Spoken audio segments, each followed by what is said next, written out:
Eddie Jones urges calm as England face intense scrutiny after disastrous Six Nations run. Veteran rugby coach Eddie Jones has delivered a measured yet pointed perspective on England's turbulent Six Nations campaign, urging critics and supporters alike to take a step back from the growing hysteria surrounding the team's recent performances. Jones, known for his blunt honesty and decades of experience in elite rugby, offered a simple rule that he says has guided him throughout his coaching career.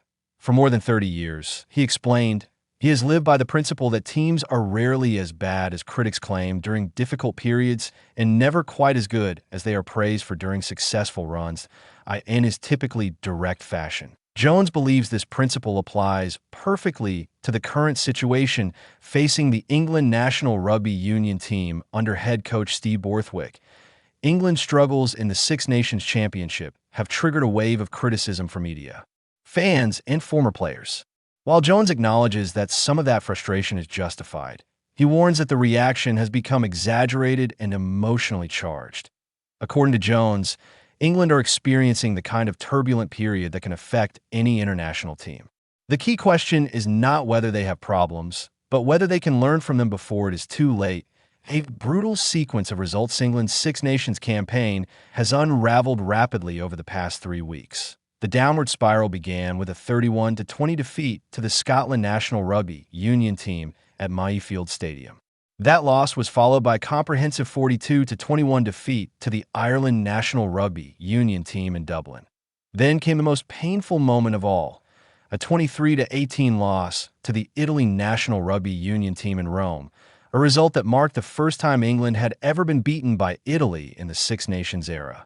England had appeared to be in control of the match, holding an 18-10 lead before their discipline collapsed. Yellow cards for flanker Sam Underhill and captain Maro Itoje reduced the team to 13 players, opening the door for Italy's late comeback. The Azzurri seized the opportunity with a decisive try from Leonardo Marin, ultimately sealing the historic victory.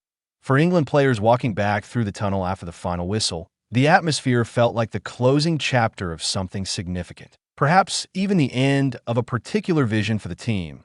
The concept of emotion killers. Jones believes the explanation for England's slump goes deeper than tactics or individual mistakes.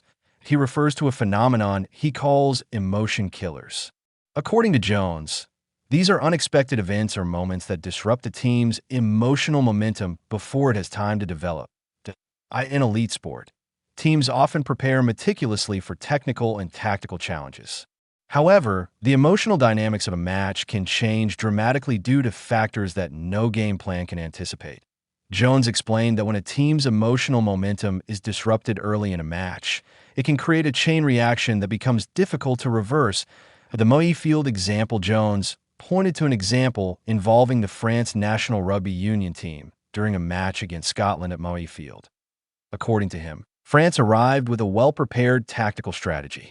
However, an unexpected factor disrupted their early rhythm.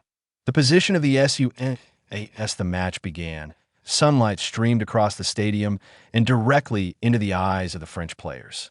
The unexpected glare contributed to 3 early turnovers before France could settle into their game plan.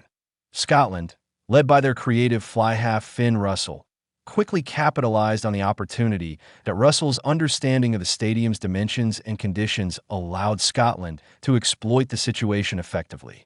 The resulting field position and momentum enabled Scotland to score twice in quick succession. By the time France regained their composure, the emotional balance of the match had already shifted for Jones. This moment perfectly illustrates how seemingly minor factors can dramatically influence the outcome of elite sporting contests. That lessons from cricket. Jones believes the same psychological dynamics apply across multiple sports. He cited an example from cricket involving the New Zealand national cricket team during a major match in Ahmedabad. New Zealand had built their tournament identity around chasing targets successfully. That approach had worked consistently throughout the competition. However, when they arrived at the venue, the pitch conditions strongly favored batting first and applying scoreboard pressure. Faced with a decision that contradicted their established strategy, New Zealand chose to stick with their usual approach and paid the price. Jones described the moment as an emotion killer because the team's confidence and identity were suddenly confronted with a challenge they had not prepared for. The wrong decision at the toss effectively undermined their entire game plan before the match had even begun. The importance of the first 15 minutes. One of Jones' strongest beliefs is that the opening stages of a match often carry disproportionate importance. The first 15 minutes, he argues, are when emotional momentum begins to take shape. During this period, teams are still settling into their patterns and structures. Their emotional energy has not yet stabilized, making them more vulnerable to unexpected disruptions. That if a team loses control of that early emotional rhythm, the consequences can ripple throughout the rest of the game. Jones has spent decades observing matches where teams lose control early and struggle to recover. In his view, championships are often decided during these initial moments when emotional momentum either builds or collapses. That England's recent punches, Jones compared England's current struggles to the famous boxing quote from Mike Tyson: "Everyone has a plan until they get punched in the mouth." England, he believes, have been punched 3 times in 3 weeks. Scotland delivered the first blow at Moy Field, exposing weaknesses in England's discipline and emotional resilience.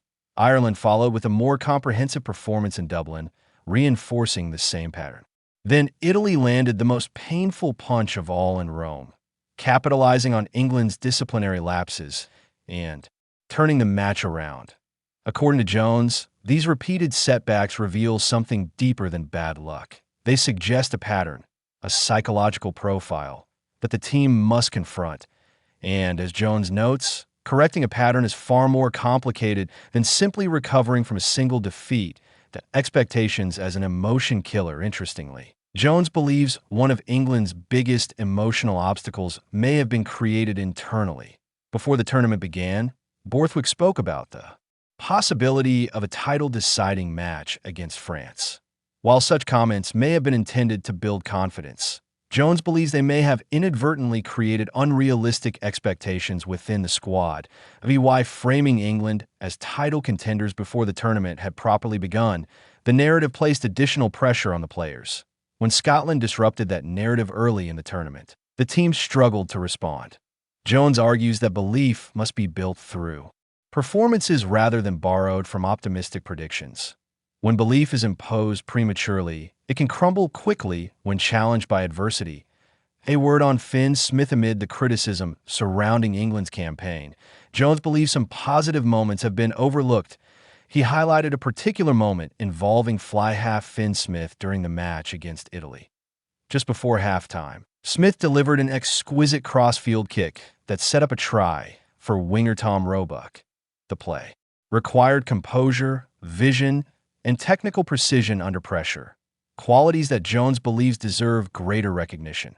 Despite its quality, Jones noted that the moment received little attention amid the broader criticism of England's performance. Learning the emotional side of Test coaching, Jones also addressed the pressure facing Borthwick. Despite the criticism directed at England's head coach, Jones insists there is currently no better coach available for the job. He described Borthwick as an exceptional tactical thinker who understands the strategic aspects of rugby at a very high level. The crucial 50 to 70-minute window. Another aspect of Test matches that Jones watches closely is the period between the 50th and 70th minutes. He believes this 20-minute window often determines the outcome of matches. A call for patience. Jones is not attempting to excuse England's mistakes.